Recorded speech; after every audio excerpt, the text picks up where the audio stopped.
नारायण नारायण नारायण श्रीमन्नारायण नारायण श्रीमन्नारायण नारायण नारायण श्रीमन्नारायण नारायण श्रीमन्नारायण नारायण नारायण श्रीमन्नारायण नारायण श्रीमन्नारायण नारायण नारायण श्रीमन्नारायण नारायण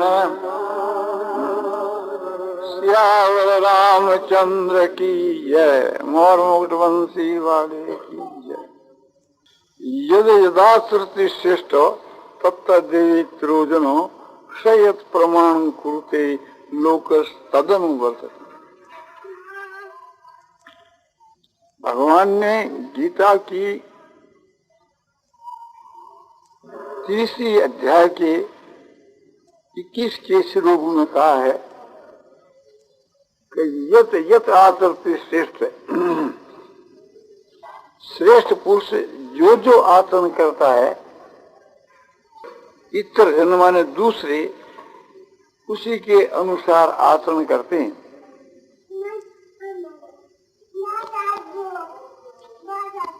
असयत प्रमाण कुरुते और वह श्रेष्ठ पुरुष जिस बात को प्रमाणित कर देता है कि मैं इस बात को मानता हूं इसको नहीं मानता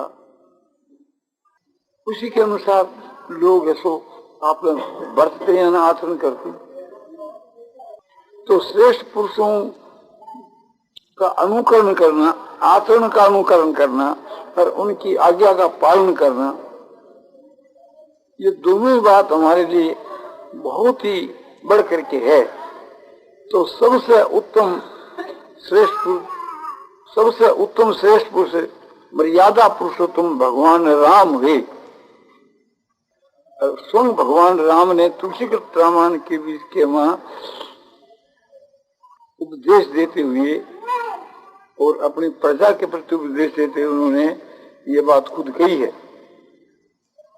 सो सेवक प्रियतम मम सोई सो सेवक प्रियतम मम सोई मम अनुशासन मानहि जोई मम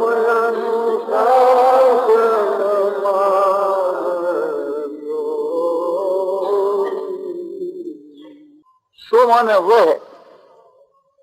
वही मेरा सेवक है और वही मेरा प्रियतम प्यारा है। कौन? जो मेरे शासन को मानता है मेरी आज्ञा का पालन करता है। तो भगवान की आज्ञा का पालन करना बहुत उत्तम है। भगवान मर्यादा पुरुषोत्तम है, उनसे बढ़कर और कोई वार न कोई होने का। जो भगवान ने खुद उपदेश दिया है रामायण के मां श्री रामचंद्र जी रामायण में, श्री कृष्णचंद्र जी ने गीता में, तो अक्षर से उसका पालन करना चाहिए। एक नंबर बात है।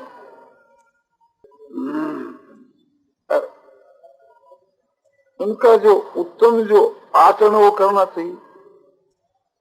हर एक काम के बीच के वहां सबसे बढ़कर के मर्यादा पुरुषोत्तम भगवान का बर्ताव है। तो भगवान ने जिस प्रकार का बर्ताव किया वैसा ही हम लोगों को अपने बर्ताव करना चाहिए।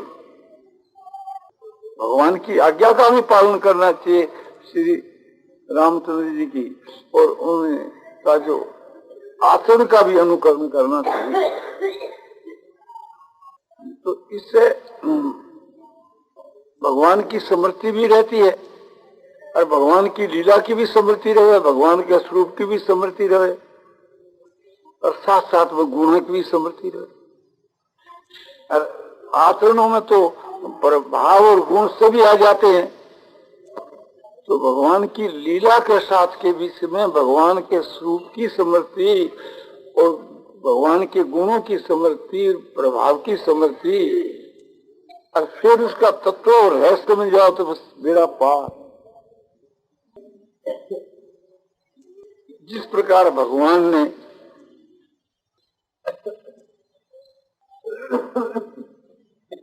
जनक नंदिनी सीता के साथ में जैसा व्यवहार किया, इसी प्रकार का व्यवहार हम लोगों को अपनी स्त्रियों के साथ में करना चाहिए। भगवान की सेवा के वास्ते सीता वन में जाना चाहती है, फिर भी भगवान सोचते हैं कि इनको वन में परिश्रम होगा, तो मैं अपने स्वार्थ के लिए, अपनी सेवा के लिए इसको क्यों साथ में ले जाऊं। तो भगवान ने इनकार कर दिया। किंतु फिर सीता का विशेष आग्रह देखा तो फिर भगवान साथ ले गए। तो हम लोगों को भी कहीं विदेश में जाना हुए और अपनी स्त्री को उसमें कष्ट होता हुआ तो उसको साथ में नहीं लेना, और यदि उसका फिर विशेष आग्रह है तो उनके सुख के लिए, उनकी प्रसन्नता के लिए ले लेना, किंतु अपने आराम के लिए नहीं। ये बात अपने सीखनी भगवान के बर्ताव से। इसी प्रकार से कि भगवान जब वन में जाने लगे तो लक्ष्मण जी ने कहा मैं भी आपके साथ चलूंगा। भगवान ने प्रथम तो इनकार कर कि भैया तुम यहां ही रहो, माता पिता की सेवा करना ये नीति है, धर्म है। तो लक्ष्मण जी ने कहा नीति और धर्म का उपदेश तो उनको देना चाहिए जो संसार के बीच के हम भोग चाहे और अपने समझो कि कीर्ति चाहे, विभूति चाहे, कीर्ति चाहे, उनको धर्म का उपदेश देना चाहिए। और मैं तो आपका सेवक और प्रेम से पाला हुआ एक हूँ, तो साथ ही रहना चाहिए, त्याग नहीं करना। भगवान ने सब प्रकार से देख लिया कि भी इनको नहीं ले जाओगे तो उनको दुख होगा। तो लक्ष्मण के संतोष के लिए भगवान ने लक्ष्मण को साथ में लिया, अपने आराम के लिए। लक्ष्मण तो जाता भगवान की सेवा के लिए, और लक्ष्मण की माँ जो लक्ष्मण को भेजती है सो राम की और सीता की सेवा के लिए। किंतु भगवान जो उनको साथ लेते हैं अपने आराम के लिए नहीं।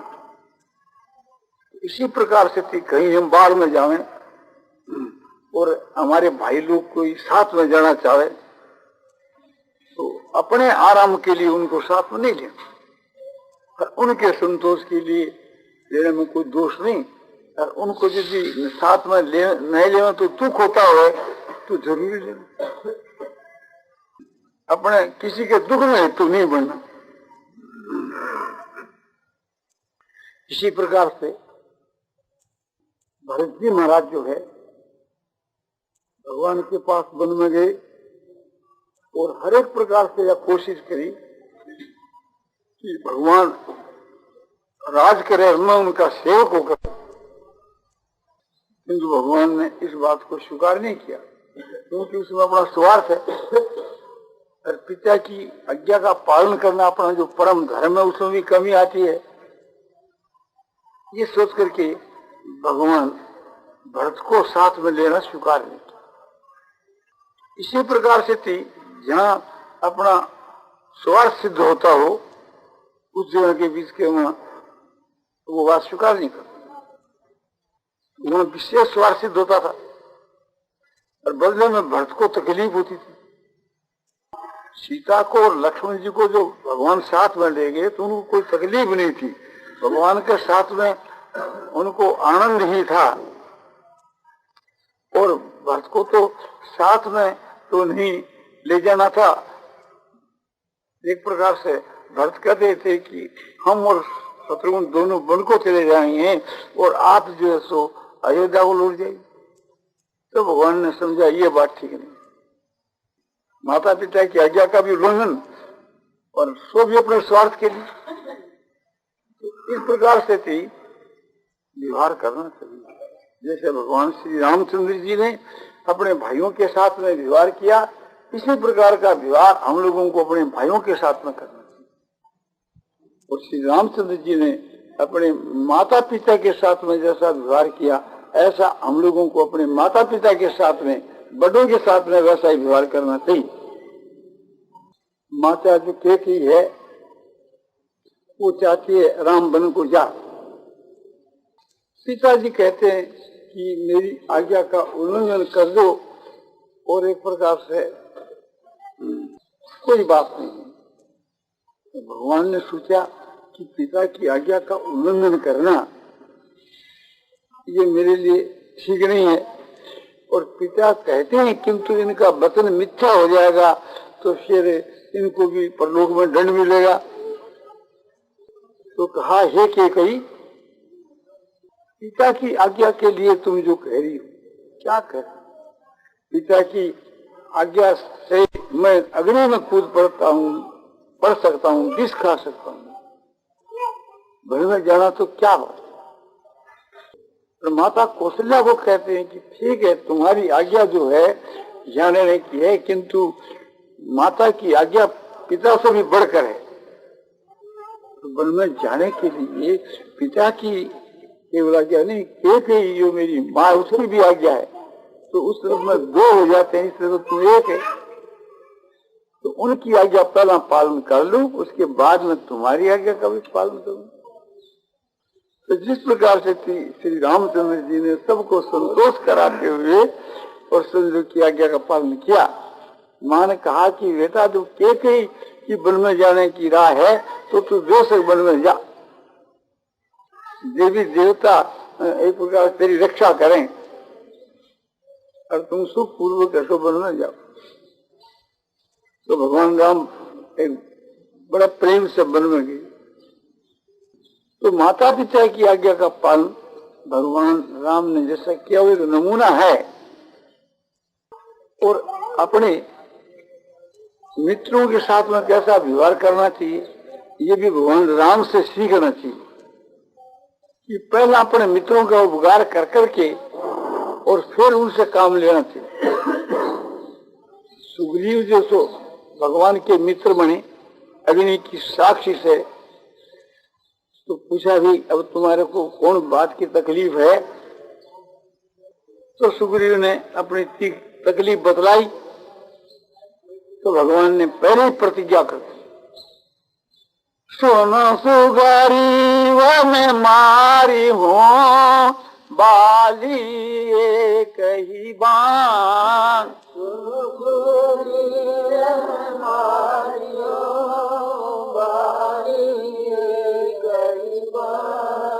ब्रह्म रुद्र शरणागत हूँ गए न उबरे प्राण सियाव रामचंद्र की जय। हे सुग्रीव तुम सुनो, मैं बाली को एक ही बाण से मार डालूंगा। ब्रह्मा और रुद्र उनकी भी वो शरणागत चला जाएगा तो उसके प्राण नहीं बचेगी। मैं ब्रह्मा जी को शिव जी को अपना समझा दूंगा और उसको मार कर, क्यों कि तुम हमारे मित्र हो ना। जे न मित्र दुख होगी दुखारी, दुख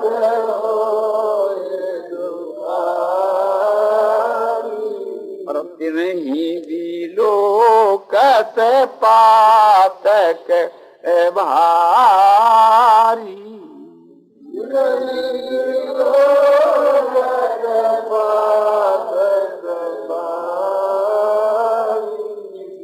जो अपने मित्र के दुख को देख करके और दुखी नहीं होता है, होना तो चाहिए हर एक आदमी के दुख को देख करके दुखी, ये संत और महात्मा पुरुषों का स्वभाव है। तुलसीदास जी ने कहा कि भी संतों का कैसा स्वभाव होता है, और दुष्टों का तो ऐसा होता है कि उन्होंने उदाहरण दिया कुठार और चंदन का। कुठारा चंदन को काटता है तो चंदन अपनी सुगंध उसमें बसा देता है। और दूसरे के दुख में जो दुखी और दूसरे के सुख में जो सुखी है, ये संतों के लक्षण है। और दूसरे के सुख से जो दुखी होता है और दूसरे के सुख से एक प्रकार से दुखी हुए और दूसरे के दुख से सुखी हुए, ये असंतों की लक्षण। तो संतों की तो ऐसी महिमा है। और भगवान यहाँ मित्रों की बात कह, संतों की बात तो और ऊंची है। भगवान कहते हैं कि जो अपने मित्र के दुख को देख करके दुखी नहीं होता, वह ऐसा पापी है कि उस पापी का कोई दूसरा दर्शन करे तो वो भी पाप का भागी हो जाए, ऐसा पापी है। तो इस प्रकार से मित्रों के साथ में व्यवहार करना चाहिए। अपना जो दुख है उसको तो विसार देना चाहिए और अपने मित्र के दुख को समझो कि अपने काम में लेना चाहिए। उसका नाप तोल बताते हैं। निज दुख गिरी सम राज करी जाना, निज दुख गिरी सम राज करी जाना, मित्र के दुख रज मेरु समाना, मित्र के दुख रज मेरु समाना। अपना पहाड़ के समान दुख होवे तो उसको एक रज के समान, बाड़ी के किणके के समान समझना चाहिए। और अपने मित्र का दुख यदि बाड़ी के किणके के समान हुए तो उसको मेरु पहाड़ के समान समझना।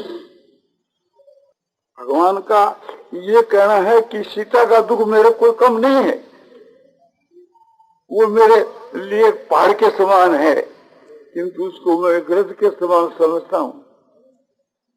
और ये बालिका और सुग्रीव का बैर होकर के जो सुग्रीव को जो दुख है वो तो एक हमारे लिए किणके के समान है, एक ही बाण का काम है, उसको मैं पहाड़ के समान समझता हूँ। तो जिसको मैं पहाड़ के समान समझता हूँ वो काम मैंने पहला करना चाहिए। इसलिए प्रतिज्ञा की कि मैं बाली को एक ही बाण से मार डालूंगा। पर सीता को तो भगवान लौट कर वापिस लाएंगे, वहां एक बाण से काम नहीं चलेगा, वह तो हजारों मार चलाने पड़ेगी। और केवल अकेले भगवान नहीं, सारी सेना को साथ में लेकर के रावण से लड़ना होगा, क्योंकि वो जो मुकाबला है पहाड़ के समान। तो भगवान ने अपने पहाड़ के समान जो दुख है उसको तो भुला दिया और अपने प्यारे मित्र का जो मामूली जो दुख था उसको पहाड़ के समान समझ करके पहले उसका काम किया, मालिक को ऐसा मार डाले। और जो आदमी सामने तो मुंह स्वाति बात करे और परपुट के बीच के उसको घात कर दे, तो ऐसा जो दुष्ट पुरुष है एक प्रकार से कि उनसे तो दूर ही रहना चाहिए। और भगवान कहते हैं कि अपना जो मित्र है और उस पर आपत्ति आ गई तो उस वक्त में उसके साथ में 100 गुना प्रेम करना चाहिए। तो अब सुग्रीव के ऊपर आपत्ति आ गई, बेचारा मारा फिरता है, ऐसे ऋषिमुख पर्वत के ऊपर लुक करके रहता है, यहाँ वो आ नहीं सकता साफ भय से। तो इस समय में इसके साथ में हमको 100 गुना प्रेम करना चाहिए। ये उनकी नीति है और ये उनका बर्ताव है, ये कहन। आपत्ति काल कर सत गुण अनेहा,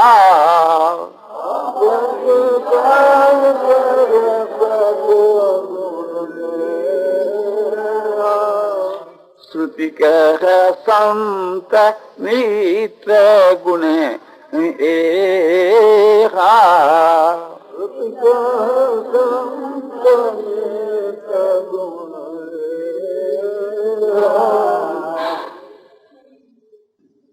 कहती है संत जो मित्र होते हैं उनके ऐसे गुण हैं क्या कि अपने मित्र में आपत्ति आ जाए तो उसे 100 गुना अधिक प्रेम कर। ये सब बात कह करके और भगवान ने शेष के बीच के वहां निश्चित कह दिया कि तुम कोई बात की चिंता मत करो। सखा सोच त्याग बल मोरे, सखा सोच त्याग बल मोरे, सब विधि घटव काज में तोरे,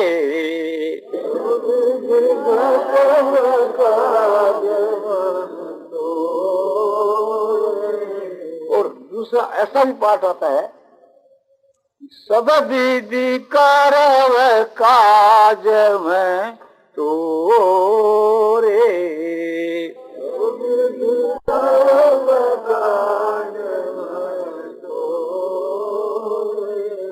हो सके मेरे बल के भरोसे पर तुम अपने शोक का त्याग करो। मैं सब विधि सब प्रकार से तुम्हारा कार्य सिद्ध करूंगा, इस लोक और परलोक। बाली को मारना इस लोक का कार्य सिद्ध करना, और संसार सागर से उद्धार कर देना ये परलोक का कार्य सिद्ध। तो भगवान श्री रामचंद्र जी ने जिस प्रकार का व्यवहार सुग्रीव के साथ में किया, ऐसा ही व्यवहार अपने मित्रों के साथ में करना चाहिए।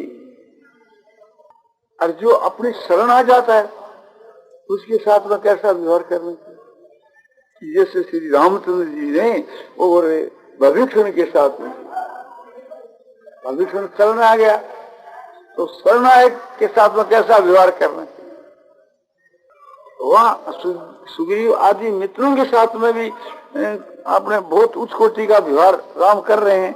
और विभीषण के साथ में जब विभीषण भगवान की शरण आया तो बंदरों ने आकर के खबर दी कि रावण का भाई विभीषण आपकी शरण आया है, आपसे मिलना चाहता है, क्या आज्ञा है। बोले अभी आकाश मार्ग से आया तो आकाश में अभी तो रुका हुआ है ही। तो मुख्य मुख्य सुग्रीव आदि बांदरों को इकट्ठा करके पूछा, क्यों भैया ऐसे मौके में क्या करना चाहिए। सागिर उनकी परीक्षा हो रही है, सागिर उनको दीक्षा दे रहे भगवान राम। तो सुग्रीव प्रमुख बांदरों ने कहा,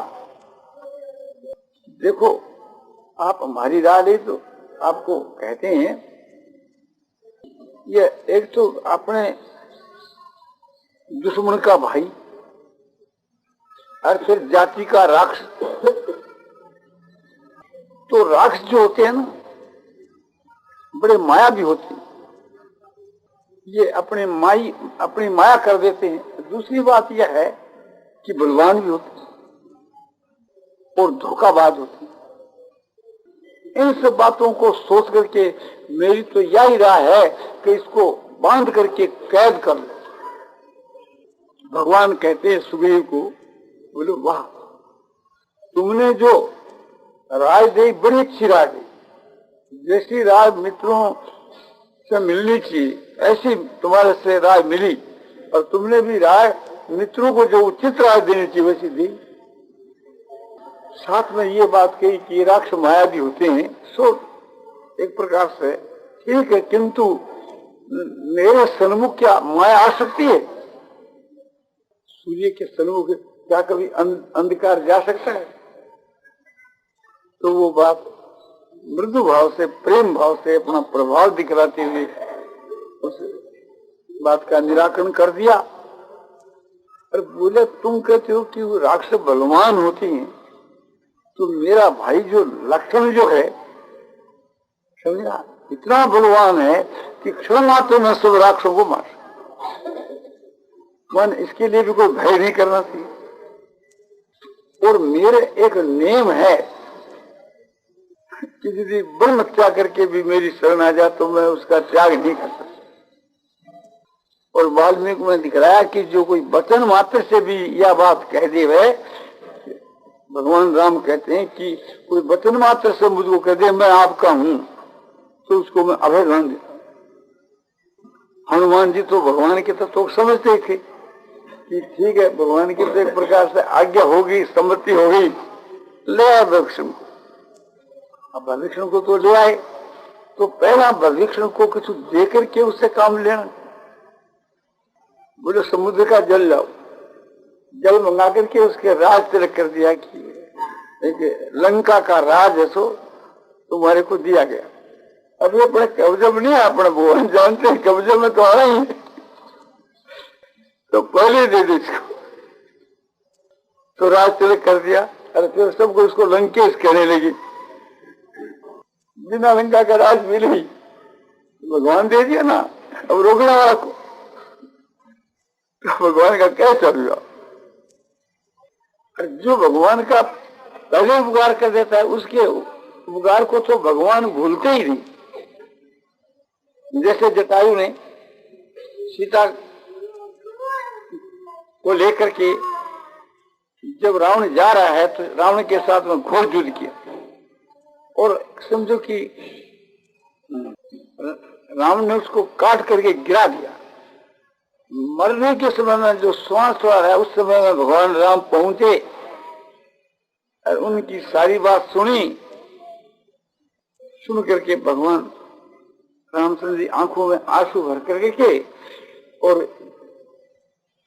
अपने जटायु को गोद में लेकर के और उसकी धूल झाड़ी अपनी जटा से, और फिर उसको परम धाम को भेज दिया। जो मानस भक्ति एक प्रकार से किंतु भगवान राम का काम किया ना, और भगवान बोले कि मैं इसका क्या बदला उतार सकता हूँ। इसी प्रकार से थी हनुमान जी ने भगवान की सेवा की, सीता जी के पास में खबर पहुंचाई और लक्ष्मण के लिए संजीवनी बूंटी लाए। कोई भी काम हनुमान के प्रति महाराज कहते तो एकदम आनंद के मां मुग्ध हो जाता, बड़ी प्रसन्नता होती भगवान के मिलने से। जैसे हम लोगों को प्रसन्नता हो यदि मिल जाए तो उससे भी बढ़कर के भगवान की आज्ञा पालन में हनुमान को प्रसन्नता होती थी। वाल्मीकि रामायण में भगवान ने कहना पड़ा कि हनुमान मैं तुम्हारा ऋणी हूं और तुम्हारे ऋण को दूर करना नहीं चाहता, कायम में रखना चाहता हूं। क्यों? कि तुम्हारे में संकट पड़े और मैं तुम्हारा प्रतिपकार करूं तब तुम्हारे ऋण से दूर हूं, तो मैं चाहता ही नहीं कि तुम्हारे में संकट आ रहा क्यों, चलो मैं ऋण होकर ही रहूं।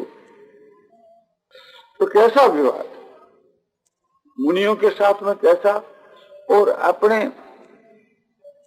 प्रजा के साथ में कैसा, भाइयों के साथ में कैसा, और मित्रों के साथ में कैसा, ये सब देखना चाहिए हम लोगों को। हम लोग रामायण पढ़ते हैं, पढ़ करके गुणते नहीं, उसका अनुशीलन नहीं करते, उससे शिक्षा ग्रहण नहीं करते। इस कारण से एक प्रकार से हम लोग आगे नहीं बढ़ रहे हैं। भगवान जब लंका से लौट करके आए तो बंदरों को कहते हैं कि हमारी जो विजय हुई ये विशेष ये महाराज जो हमारे गुरु हैं इनकी कृपा से हुई है।